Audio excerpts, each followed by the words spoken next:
This screencast will go over how to use discussion boards within your Canvas course. We are on your syllabus page. We're going to go over to the left-hand side and find discussions. All right, so I already have some in here. If you want to start your own discussion, a new discussion, you're going to go ahead and click the plus discussion button.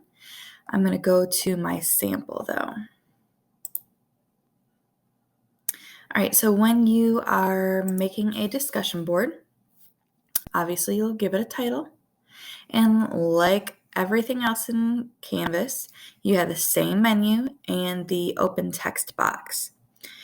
Within this text box, you will give your students their discussion prompt. So as you can see, I have given them directions about after watching the video to respond to the questions. I have listed the questions here, and I've also inserted that video using the YouTube feature in the toolbar. Once you have put your discussion questions in there, you can go ahead and scroll down. You can also add an attachment if necessary, but there's other details that you need to fill out, such as allowed threaded replies. I always suggest that users must post before seeing replies. This means that students will not see anybody else's responses until they themselves post a response. This then gets the ideas from your student and not having that student using the ideas of other people. So I highly suggest checking that box. We've never really used the enable podcast feed. If you want it graded, I also do suggest allow liking because students have that feature in Instagram, Facebook, and other things where they can like what they have seen or heard.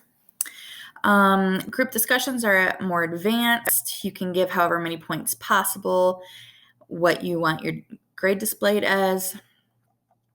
The next item, obviously, is this assign area, which should look similar to everything else we've discussed so far.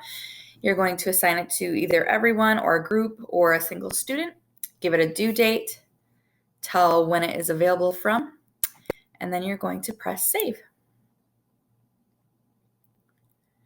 And this is what it will look like when you are done. Okay, your students or you yourself will then press this reply button to begin answering the discussion prompt. Okay, sometimes people don't really see that, but like I said, there's a little reply button with an arrow that they would press to begin their response. Okay, going back to discussions, you do see at the top pinned discussion. That means that the discussion will be at the top no matter how many of these discussions you have listed. It will always be at the top until you unpin it. You can also do that over in this area where you can see the pin. These three little dots give you this menu here. Okay. If you have any other questions about discussions, please let us know.